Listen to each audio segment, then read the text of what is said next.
Hey guys, welcome back to the another video. இதை பற்றி யார் அதிகமாக பேசியிருப்பாங்களா பேசலையா யூடியூபர்ஸ் அதுவும் பேசியிருக்காங்களான்னு சொல்லிட்டு எனக்கு தெரியல. இதை நீங்கள் ஃபுல்லாக பாருங்கள்.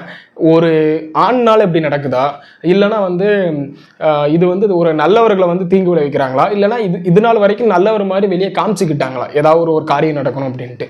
இந்த 3 விதமாக நம்மளோட ஒரு சந்தேகத்தை வச்சுக்கலாம்னு வச்சுக்கலாம். இதான் நடந்துச்சு சொல்கிற என்னெல்லாம் நம்மளால சொல்ல முடியாது. பட் இந்த 3 விதமாக நம்ம எடுத்துக்கலாம்.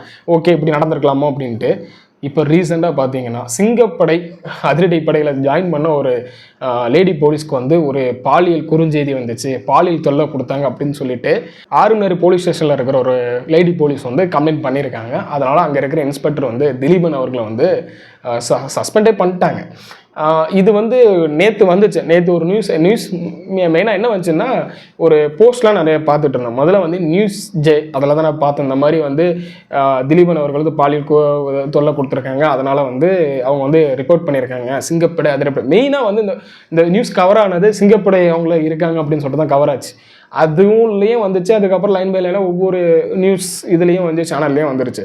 அப்படின்னு இருக்கும்போது அதில் மெயினாக குறிப்பிட்டு சொல்கிறது என்னென்னா, இந்த மாதிரி பாலியல் குறு செய்தி அனுப்புனதுக்காக அவங்களோட ஹஸ்பண்ட் இவரை கேட்க வந்தாங்க. அப்படி கேட்க வரும்போது துப்பாக்கி எடுத்து நெஞ்சில தூக்கி வச்சு சுடுறதுக்கு மார்பிளையே வச்சு சுடுறதுக்கு வந்தாங்க, மிரட்டினாங்க. அந்த மாதிரி ஒரு கேஸ் பதிவானதான்னு சொல்லிட்டு போட்டிருந்தாங்க. இதுக்காக அவர் ஒரு எக்ஸ்பிளனேஷன் வீடியோ ஒன்று கொடுத்துருந்தாரு. என்ன கொடுத்துருந்தாருன்னா, இந்த மாதிரி அவரை பற்றி வெளியெல்லாம் கேட்டு பாருங்கள், நான் அந்த தப்பை பண்ணலை, இதை ஃபேஸ் பண்ணுறதுக்கு நான் ரெடி. அப்படி யாராவது சந்தேகப்பட்டால் கூட நான் ஷார்ட்டாக சொல்கிறேன். நான் அந்த வீடியோ வேணால் ஆட் பண்ணுறேன் பாருங்கள். ஷார்ட்டாக சொல்லிட்டார் அவர். இந்த மாதிரி அப்படி இருந்தாலும் நான் ராஜினாமா பண்ணிக்கிறேன், யாராவது ஒருத்தர் சந்தேகப்பட்டால் கூட ராஜினாமா பண்ணிக்கிறேன் அப்படின்னு சொல்லிட்டு அவரும் சொல்லிட்டாரு. அதுக்கப்புறம் இன்னைக்கு காலையில் பார்த்தீங்கன்னா சஸ்பெண்டுன்னு சொல்லிட்டு இன்னைக்கு காலையில் தான் நியூஸ் வந்துச்சு. அதுக்கப்புறம் அவர் அதுக்கும் இன்னொரு வீடியோ போட்டார். இந்த மாதிரி சஸ்பெண்ட் சாதாரணம் தான், இந்த மாதிரி ஒரு புகார் கொடுத்து அது இது விசாரணையில் இருக்கும் போச்சில் சஸ்பெண்ட் பண்ணுவாங்க அப்படின்னு சொல்லிட்டு அடுத்த ஒரு வீடியோ போடுறாரு. இதை நம்ம எப்படி எடுத்துக்கலாம்? இதை கேட்கும்போது எப்படி நிறைய பேர் கமெண்ட் செக்ஷனில் அப்படி பேசுனாங்க. ஒருவேளை இது அப்படி ஒன்று நடக்கவே இல்லைன்னா நீங்கள் எப்படி எடுத்துப்பீங்க? இருக்கிறதெல்லாம் வாபஸ் ஆவீங்களா? நீங்கள் பேசின பேச்செலாம் நம்ம எடுத்துக்க முடியுமா அப்படின்னு ஒரு கொஷின் இருக்கும்ல. அதுக்கு நான் அவர் பண்ணவே இல்லைன்னு சொல்லி நீ சொல்ல வரியான்னு கேட்டிங்கன்னா, இந்த தப்பு நடந்து ஒரு சில பேர்லாம் எனக்கு அங்கே இருக்கிற ஊரில் இருக்கவங்களாம் நிறைய பேர் தெரியும்.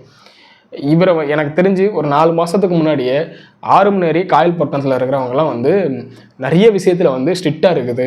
முக்கியமாக புகையிலை பொருள் எங்கேயுமே கிடைக்காது, அந்த மாதிரி ஒரு சுச்சுவேஷனுக்கு கொண்டு வந்துட்டுருக்காரு. தப்பு செய்கிறதுக்கு கொஞ்சம் பயப்படுறாங்க, அந்த மாதிரி ஒரு டிபார்ட்மெண்ட்டை வச்சுருக்காங்க. டிபார்ட்மெண்ட்டில் இருக்க அத்தனை பேரையும் வச்சுருக்காங்க. முக்கியமாக பார்த்தீங்கன்னா அங்கே புகையிலை பொருளை அவ்வளோ சீக்கிரத்தில் விற்ற முடியாது அப்படின்னு சொல்லிட்டு இது நான் கேள்விப்பட்டது. அங்கே எனக்கு ஃப்ரெண்ட்ஸ்லாம் இருக்கிறாங்க. அவங்கெல்லாம் சொல்லும்போது நீட் அண்ட் க்ளீனாக இருக்குது, அந்த மாதிரி ஒரு காயல்பட்டினம் ஆறுமநேரி பகுதியெல்லாம் அந்த மாதிரி ஒரு சுச்சுவேஷனில் கொண்டு வந்திருக்காங்க அப்படின்னு சொல்லிட்டு. அதுக்கப்புறமும் ஒரு சில பேர்ட்ட கேட்டேன், நல்ல பர்சனை அப்படிப்பட்டவர் இப்படி பண்ணாருன்னு சொல்லிட்டு கேள்விப்பட்டால் இது எங்களால் நம்பவே முடியல அப்படின்னு சொல்லிட்டு நிறைய பேர் சொல்கிறாங்க. அவருக்காக வீடியோ போடுறாங்க, இவரெல்லாம் பண்ணியிருக்க மாட்டேன். ஏன்னா மக்கள் மத்தியில் அவ்வளோ ஒரு நல்லவர்னு சொல்லிட்டு பேர் வாங்கினவர், இவர் இருந்தாருன்னா அந்த சிட்டி க்ளீன் ஆகும் அப்படின்னு சொல்லிட்டு நினைக்கிறாங்க அங்கே இருக்கிற மக்கள்லாம்.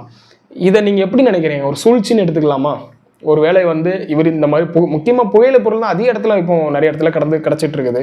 அப்போது இந்த மாதிரி நம்மளை தப்பே செய்ய விட மாட்டேங்க. இப்போ என்ன பண்ணுறது, இப்படி ஏதாவது ஒரு விஷயத்தில் காலி பண்ணலாம்னு சொல்லிட்டு காலி பண்ணிட்டாங்களான்னு தெரியலைங்க. அவ்வளோதாங்க. நான் இதுதான் அப்படின்னு சொல்லிட்டு நான் சொல்ல வரல, அதுக்காக முட்டு கொடுக்குறேன்னு சொல்லிட்டு வரக்கூடாது. பார்த்தீங்களா, அப்படி நடந்திருக்கலாமா அப்படின்னு தெரியல. ஏன்னா நீட் அண்ட் க்ளீனாக இருக்கிறவரை வேறு வழி இல்லை, இதை சொல்லி தான் நம்ம வெளியே தூக்க முடியும் அப்படின்னு சொல்லிட்டு தூக்கிட்டாங்களான்னு தெரில. ரெண்டாவது எப்படி எடுத்துக்கலாம், யாருக்கா ஒருத்தவங்களுக்கு வளைஞ்சு கொடுக்கலையே அப்படின்ட்டு. இல்லை, முக்கியமாக ஒரு அடுத்து சேரம்னா தேவி தான் ட்ரான்ஸ்ஃபர் ஆனார். ஆனால் அது ட்ரான்ஸ்ஃபர் ஆனதுக்கு முன்னாடி ஏதாவது ஒரு வம்பில் ஏதாவது சிக்கிட்டாரா, அதனால சிக்கலனால வளைஞ்சு கொடுக்காதனால அவரை ஏதாவது பண்ணி இந்த மாதிரி கேஸை மாட்டி விட்டாங்களா அப்படின்னு தெரில. மூணாவது எப்படி எடுத்துக்கலாம்னா, அவங்களுக்குலாம் இன்டர்னல் பிரச்சனை நிறையா இருந்துச்சா. மேபி இவருக்கும் அந்த பொண்ணுக்கும் யாரோ கம்ப்ளைண்ட் கொடுத்தாங்கன்னு சொல்கிறாங்க லேடி போலீஸ், அவங்களுக்கும் ஏதாவது முன்னாடியே ஒரு பிரச்சனை ஏதாவது இருந்துச்சா, என்ன ஏதுன்னு தெரியவே இல்லை. இந்த மாதிரி ஒரு சுச்சுவேஷனுக்கு தள்ளப்பட்டார். ஒரு நல்ல பர்சன் சொல்லிட்டு எல்லாருமே சொல்கிறாங்க, ஒரு நல்ல மனிதன், இவரை மாதிரி போலீஸ் பண்ணுறது இவரை மாதிரி தான் ஒருத்தர் இருக்கணும் அப்படின்னு சொல்லிட்டு அங்கே இருக்கிற பகுதி மக்கள் சொல்கிறாங்க. அது போக அங்கே இருக்கிற மக்களும் சொல்கிறாங்க. எனக்கு தெரிஞ்ச ஆட்களை வச்சு நான் விசாரித்தேன். ஏன்னா நம்ம அந்த டிபார்ட்மெண்ட் பகுதியில் நம்ம இல்லை அப்படின்னு இருக்கும்போது எனக்கு அங்கே ஃப்ரெண்ட்ஸ் சர்க்கிள் இருக்குது. அவங்கள்ட்டலாம் கேட்கும்போது நல்ல மனுஷன். இப்போ தான் சின்ன சின்ன பசங்க கையிலலாம் எதுவும் கிடைக்காம இருந்துச்சு, புகையிலை பொருள்லாம் எதுவும் கிடைக்காம இருந்துச்சு, அதனால வந்து நீட் அண்ட் க்ளீனாக வச்சுருந்தாரு. அவர் இருக்கனால நிறைய பேர் தப்பு செய்யறக்க பயப்பட்டுட்டு இருந்தானுங்க. ஏன்னா அந்த மாதிரி ஒரு லஞ்சம் வாங்காத ஆள், அதே மாதிரி இந்த மாதிரி புயலப்பொருள் முக்கியமாக புயலப்பொருள் எதுவும் கிடைக்காத மாதிரி ஒரு ஆள் நீட் அண்ட் க்ளீனாக வச்சுருந்தவரை இந்த மாதிரி ஒரு கேஸில் மாட்டி விட போதில் நமக்கே வருத்தமாக இருக்குது அப்படின்னு சொல்லிட்டு நிறைய பேர் வருத்தப்பட்டாங்க. அதனால தான் நான் அந்த வீடியோ போடுறேன். ஏன்னா ஒரு நல்ல மனுஷன் எதுலேயுமே பாதிக்கப்பட்டுறக்கூடாது. இவர் வந்து ஒரு வேளை தப்பு செஞ்சார் அப்படின்னா இந்த வீடியோ வந்து நான் போட்டதே வேஸ்ட்டுன்னு தான் அர்த்தம். ஏன்னா ஒருவேளை அந்த மனிதன் வந்து தப்பு செய்யலாம் அப்படின்னா அவருக்கு உள்ளுக்குள்ளே எவ்வளோக்குள்ள வலிக்கும் அப்படின்னு சொல்லிட்டு தெரியும். ஏன்னா இங்கே நியூஸ் சேனல்லாம் உடனே கவரேஜ் பண்ணி உடனே நியூஸை வெளியே தள்ளி விட்டே இருக்கிறாங்க. அவரே அதே தான் கேட்குறாரு. இப்போ நீங்கள் வந்து இவ்வளோ போட்டு ஸ்ப்ரெட் ஆகிடுச்சு, பட் நான் தப்பு செய்யலை அப்படின்னு சொல்லும் போதில் சொல்கிறாரு. அப்படி சொல்லும் போதில் வந்து அது கொஞ்சம் யோசிக்க வேண்டியது தானே. ஒரு ஆண்னா வந்து ஈஸியாக வந்து இந்த மாதிரி ஒரு விஷயத்தில் மடைக்கிற முடியுமா அப்படின்னு சொல்லிட்டு தெரில. இதை வந்து பொறுத்திருந்தான் பார்க்கணும். விசாரணைலாம் முடிஞ்சு அவர் தப்பு செய்யலைன்னு சொல்லிட்டு கொஞ்சம் நிரூபிக்கப்பட்டுச்சுன்னா இதே மாதிரி யாரும் வீடியோ போடுறதுக்கு யாரும் இருக்க மாட்டாங்க. ஏன்னா இப்போவே இதை கவர் பண்ணுறதுக்கு யாரும் இல்லை, தப்பு நடந்துருச்சா அப்படின்ட்டு. இங்கே நம்ம பக்கத்தில் இருக்கனால அவர் நல்ல மனுஷன்னு சொல்லிட்டு இங்கே சொல்லும்போது வந்து நமக்கு அதை போட தோணுது. ஒருவேளை தப்பு செஞ்சுட்டாரு, அப்படி தப்பு செஞ்சுருக்காரு அப்படின்னா அதோட கேவலம் எங்கேயுமே கிடையாது. ஏன்னா ஒரு நல்ல ஒரு வேஷம் போட்டுட்டு இப்படி ஒரு தப்பு செஞ்சுருக்காரு அப்படின்னா ரொம்ப தப்பு. ஆட்சி யார் பண்ணிகிட்டு இருக்கா? இப்போ விஜய் அவர்கள், அவர் தானே அறிவிச்சிருக்காரு சிங்கப்பூர் எதிர்ப்பு. அதில் ஒன்று இப்படி நடக்கும்போது அது நெகட்டிவாக இம்பாக்ட் ஆகும்லாம். யார் இந்த கவர்மெண்ட்டுக்கு டிவி கேக்கு அதை பிடிச்சிக்கிட்டாங்க, அது பெருசாக பேசிகிட்டு இருக்கிறாங்க. தப்பு யார் மேலே இருக்குன்னு சொல்லிட்டு விசாரணைலாம் முடிஞ்சு வெளியே வரட்டு பார்க்கலாம், பொறுத்திருந்து பார்க்கலாம். ஒருவேளை ஒரு நல்ல குணம் படைச்சவராக இருந்தார், எல்லாரும் சொல்கிற மாதிரி அப்படி இருக்கிறாரு அப்படின்னா இதை நீங்கள் எப்படி எடுத்துக்கிறது? பெருசாக ஸ்ப்ரெட் பண்ணுறீங்க, அத்தனை பேர் தப்பாக பேசுகிறீங்களா, அதை எப்படி எடுத்துக்கிறது? ஒருவேளை அந்த பெண் தான் வந்து சொன்னது கரெக்டு உண்மை அப்படின்னு இருந்துச்சுன்னா இதோட கேவலம் எங்கேயும் கிடையாது இவருக்கு. அதனால் வந்து பொறுத்திருந்து விசாரணை அவங்கள டிபார்ட்மெண்ட்டில் முடிஞ்சதுக்கப்புறம் அவங்களே அனௌன்ஸ்மெண்ட் பண்ணுவார். அவரே சொல்லுவார் என்ன எதுன்னு சொல்லிட்டு டிபார்ட்மெண்ட் வைஸில் சொல்லுவாங்க. சொல்லும்போது நம்ம அதை தப்பாக கரெக்டானு சொல்லிட்டு அப்போ பேசலாம்.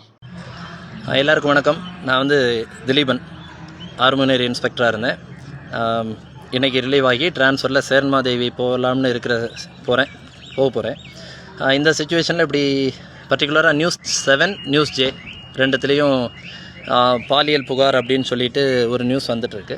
பட்டு என்னுடைய கடமை, என்னுடைய தரப்பு நியாயத்தை நான் சொல்லிடணும். ஏன்னா முதல்ல போடப்பட்ட செய்திகள் வேகமாக பரவிடும். பட் அதுக்கப்புறம் அதில் தப்பு இல்லை அப்படின்னு நிரூபிக்கப்படும் போதோ அல்லது உண்மை வெளியே வரும்போதோ அது வேகமாக பரவாது. ஸோ என்னுடைய நிலைப்பாடை நான் சொல்கிறதுக்காக தான் என்னுடைய இன்ஸ்டாகிராம் எடுத்திருக்கிறேன். ஸோ அதிகாரிகள் யாரும் வருத்தப்பட வேண்டாம். ஸோ இப்போது பாலியல் புகார் வன்கொடுமை அப்படின்றத விட பாலியல் புகார்னு சொல்லியிருக்கிறாங்க. பர்டிகுலராக என்னுடைய ஸ்டேஷனில் ஒரு 6-7 பொம்பளை பிள்ளைங்க இருக்கிறாங்க. நல்லா வேலை பார்க்கக்கூடியவங்க மட்டும்தான் இருக்கிறாங்க. எந்த ஒரு பிள்ளைகளுக்குமே நான் வந்து வேலை செய்யலைன்னு கொஞ்சம் ஹார்ஷாக பேசுவேனே தவிர மற்றபடி அவங்கள மென்டல் டார்ச்சரோ அகனியோ ஏற்படுத்துகிற மாதிரி அவங்கள இது பண்ண மாட்டேன். இன்றைக்கி கூட ஏதாவது ப்ராக்ரஸ் இல்லைன்னா திட்டுவேனே தவிர மறுநாளே வந்து சரி ஒன்றும் இல்லை பாப்பா பார்த்துக்கலாம் அப்படி பேசக்கூடிய டைப். என் பிள்ளைங்கன்னு சொல்லி தான் பேசுவேன். இது என்னுடைய ரோல் காலில் என்னுடைய ஸ்டேஷனில் இருக்கக்கூடிய 66 போலீஸை கேட்டாலும் தெரியும். நான் ஒவ்வொரு பொம்பளை பிள்ளைங்களும் என் பிள்ளைங்கன்னு சொல்லுவேன். என்னை விட வயசு அதிகமாக இருக்கிற பொம்பளை போலீஸே அது என் பிள்ளை அப்படின்னு தான் நான் சொல்லுவேன். அது அவங்கள வச்சுட்டு சொல்லுவேன், அவங்க இல்லாத நேரத்துலேயே நான் சொல்லியிருக்கிறேன். ஸோ இந்த மாதிரி ஒரு புகார் என் மேலே வந்திருக்காது அப்படின்றத நான் 100% நம்புகிறேன். என் ஸ்டேஷனில் இருக்கக்கூடிய பிள்ளைகள் என் மேலே அப்படி ஒரு புகாரை கொடுத்துருக்க வாய்ப்பில்லை. அப்படி கொடுத்துருந்தாலும் தமிழ்நாடு காவல்துறையில் CUG நம்பரில் எனக்கு தெரிஞ்சு வாட்ஸ்அப் வச்சுட்ருக்கிறது ஒரு சிலரில் நானும் ஒருத்தன். என்னுடைய மொபைல் என்னுடைய அதிகாரிகள் எப்போ கேட்கும்போது நான் கொடுக்கறதுக்கு தயாராக இருக்கிறேன். ஆனால் என்னுடைய புகைப்படத்தை போட்டு இப்படி வேகமாக இப்படி ஒரு செய்தியை பரப்பணும் அப்படின்றது அவசியம் இல்லை. அப்படி தாராளமாக ஒரு புகார் இருக்குது அப்படின்ற பட்சத்தில் தாராளமாக வழக்கு பதிவு செய்யலாம். அதில் உண்மைத்தன்மை என்னன்றதை விசாரிச்சுக்கிட்டு என்னுடைய உண்மைத்தன்மையை வெளி உலகுக்கு இதே ஊடகங்கள் வேகமாக சொல்லிட்டாங்கன்னா எனக்கு ரொம்ப நல்லா இருக்கும். பட்டு கற்பனையிலேயே இப்படி ஒரு புகார் இருக்குது, இப்படி ஒரு இது இருக்குது அப்படின்றதெல்லாம் சொல்ல வேண்டாம். நான் அந்த ஸ்டேஷனில் ஒரு 66 போலீஸ் இருக்கிறாங்க. அந்த 66 போலீஸில் யாராவது ஒரு போலீஸ் அவன் அப்படி பண்ணியிருப்பான் அப்படின்னு ஒரு ப்ரெசம்ப்ஷன் போனால் கூட நான் இந்த வேலையை விட்டு போகிறதுக்கு நான் தயார். அதே போல் என்னுடைய ஊர் மக்கள் ஒரு 6 மாதம் இந்த ஆர்மனேரிலையும் காயல்பட்டினத்துலேயும் வேலை பார்த்துருக்குறேன்.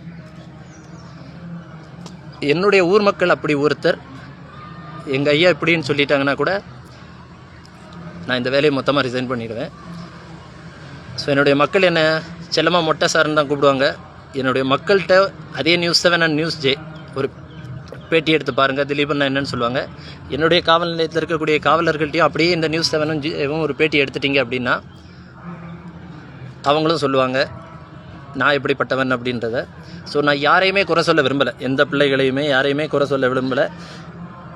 எல்லாருக்கும் ஒரே மாதிரி என்னால் டியூட்டி போட முடியாது, அதை மட்டும் நல்லா தெரிஞ்சுக்கணும். காவல்துறையில் வந்து 6 பொண்ணுகளில் ஒரு பொண்ணுக்கு சலுகை கொடுத்துட்டு ஒரு பொண்ணு வந்து நான் வைக்க முடியாது. ஏன்னா எல்லாரும் குடும்பத்தோடு இருக்க பொம்பளை பிள்ளைகள். டியூட்டி முன்ன பின்ன போடுவேன், அதில் மன வருத்தத்தில் முன்ன பின்ன சொல்லலாம். ஏன்னா என்னை நம்பி நான் 150 சின்ன பிள்ளைங்களை வச்சு நான் ஒரு ஃப்ரீ ஸ்போர்ட்ஸ் கிளப் நடத்திட்டுருக்கிறேன். ஸோ அந்த பிள்ளைங்க கூட என்ன அப்படி இப்படி இருந்திருந்தால் 4 வருஷம் என் கூட யாருமே இருந்திருக்க மாட்டாங்க, நான் தனியாக இருந்திருப்பேன். ஸோ இந்த நியூஸ் 7 நியூஸ் ஜே நீங்கள் போட்டிருக்க செய்தியை மறுபரிசீலனை செய்யணும். இந்த ஊருக்குள்ளேயும் என்னுடைய காவல் நிலையத்திலையும் முதல்ல என்னை விசாரிக்கணும். நான் இதுக்கு முன்னாடி பணிபுரிஞ்ச காவல் நிலையத்தையும் விசாரிச்சுக்கிட்டு இதை பண்ணணும். இதுக்கு மேலே சொல்கிறதுக்கு ஒன்றும் இல்லை.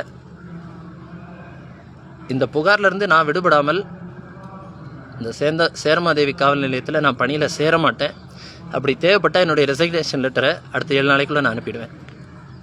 ஏன்னா கௌரவத்துக்காக வேலை பார்க்குறவங்க, சம்பளத்துக்காக வேலை பார்க்கல. நேற்று கூட என் டிரைவருக்கு 6500 கடன் கொடுத்துருக்குறேன். என்னுடைய ரைட்டருக்கு ஜபாக்கு ஒரு 5000 மாதம் மாதம் கடன் வாங்குவேன். ஏன்னா நான் சம்பளத்தில் வேலை பார்க்குறவன். இவங்களுக்கு நேற்று நான் ஜிபேயில் பண்ணியிருப்பேன், அது அந்த பிள்ளைகள்கிட்ட கேட்டால் தெரியும். ஸோ போலீஸ் வேலையே நான் கடன் வாங்கி பார்க்கக்கூடியவன். நான் நினச்சா எப்படி வேணாலும் வாழலாம். பட் இது கௌரவத்துக்காக போடப்பட்ட யூனிஃபார்ம். இந்த புகார்லேருந்து நான் விடுபடலைன்னா கண்டிப்பாக இந்த டிபார்ட்மெண்ட்டில் நான் இருக்க மாட்டேன்.